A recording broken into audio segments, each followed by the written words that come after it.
Okay, today we're going to go over the washer and disk method. It's simply a way to find the volume when a bounded area or a region is revolved about a certain axis or a certain point. So this is the equation we're going to use. The volume is equal to pi times the integral from a to b f of x squared dx. Now I should specify what I mean when I say revolve. Let's say you're given a certain function y equals 2x. Let's let this line equal y equals 2x. So let's say this is x equals 0 here, and this is x equal 1. So if we're revolving this function about the x-axis from y equals 0 to y equals 1, we end up with a cone-like object, a 3D cone-like object, and that is a pretty poor rendition. But hopefully you understand what I'm getting at. We're essentially taking a function, finding the area under it, and revolving that about the x-axis. In this situation, we're revolving it about the x-axis. You could technically revolve it about the y-axis or any specific point. But the reason why it's a pretty poor render is because at any point on this circle, if you will, each point should be equidistant from the radius. So this here, the distance here to the radius is equal to the distance here to the radius. So we end up with like a circle-like object, if you will, and that exists at any point.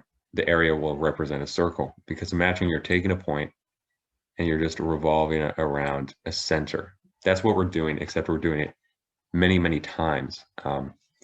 So how did we get this equation?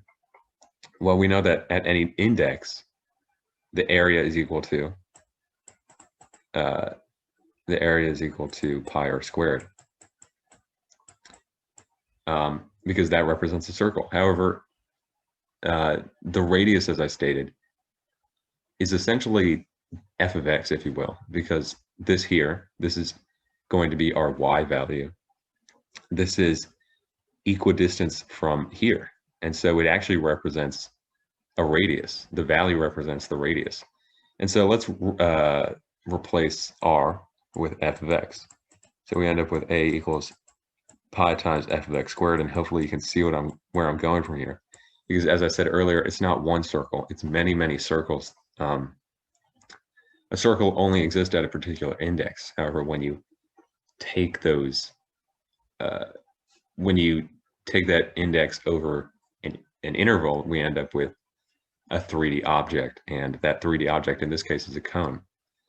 And so what we're going to do here is we're going to integrate area, because that's what volume is, because we're doing it over many different indexes. And so if we integrate that, we end up with this equation here.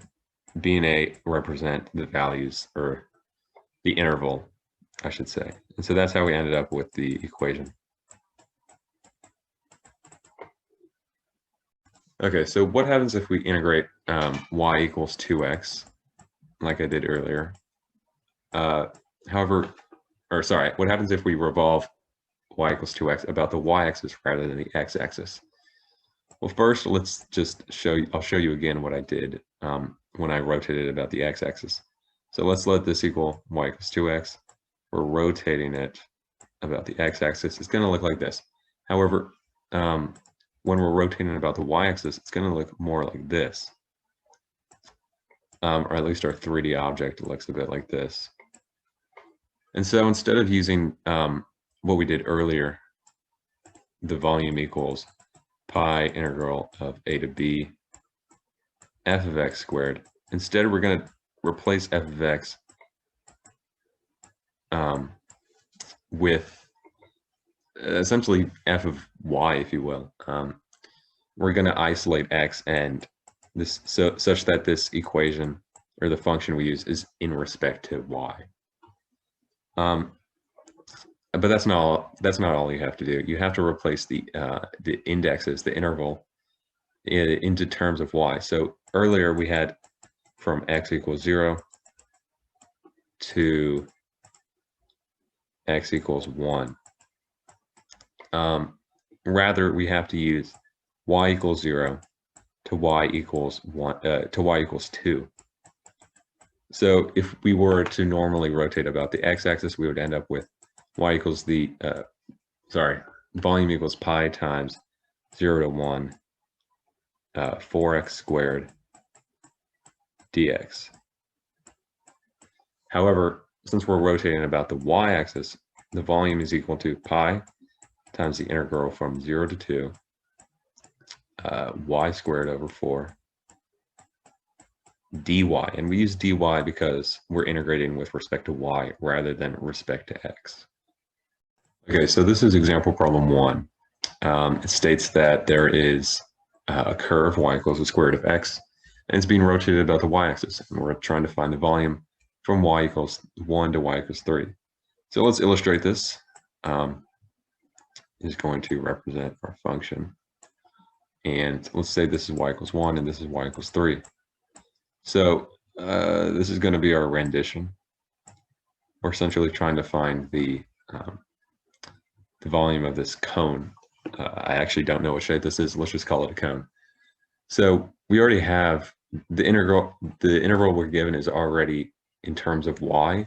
Normally they may give you from x equals something to x equals something else. However, we're graceful enough to be given y equals 1 to y equals 3.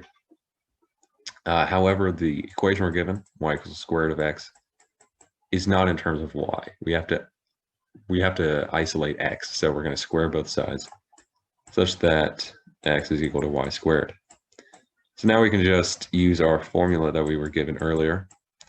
The volume equals pi times the integral from 1 to 3 pi squared, because this, of course, y squared represents f of x in this situation, and that's normally squared in the function, or in the integral. So we end up with y to the power of 4 instead. And we must put dy, of course, because we're integrating with respect to y. Now this is equal to, well, first we must integrate it such that we end up with the volume is equal to pi times 1/5 y to the power of 5 from 1 to 3. Now this is equal to, I believe, pi times, I think it's 80.4. Sorry, no, 48.4. And that, of course, or maybe not, of course, depending on how good you are at mental math, this is equal to 152.053.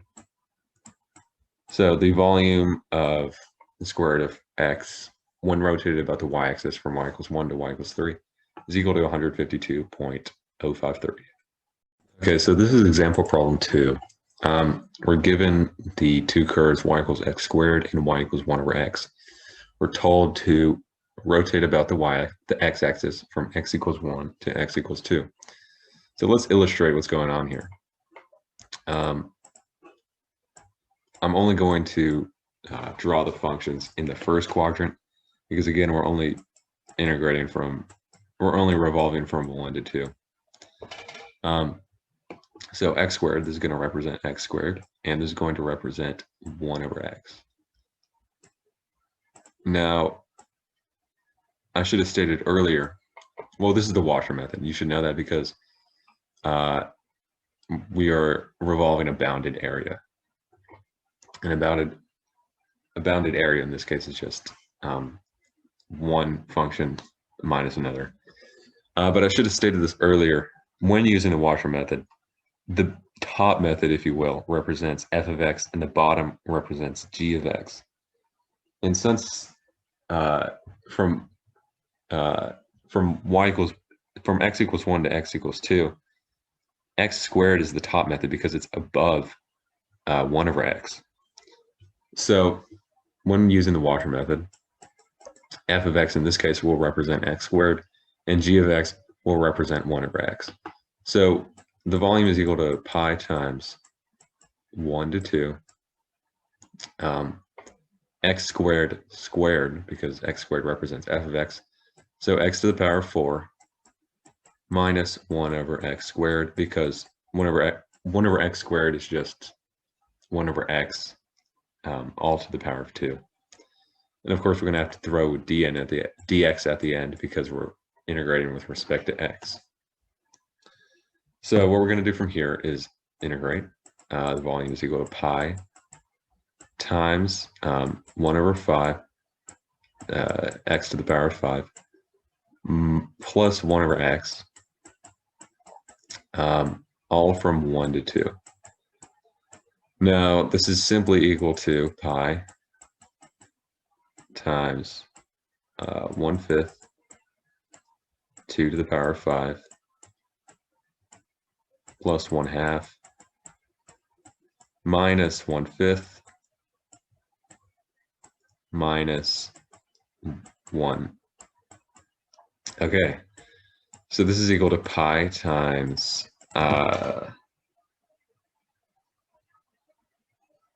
this is equal to pi times 5.7, I believe. Sorry, I had to use a calculator. You could use, you may not be able to do this by calculator. I'm just doing this to shorten the time. And this is simply equal to 17.907. So 17 and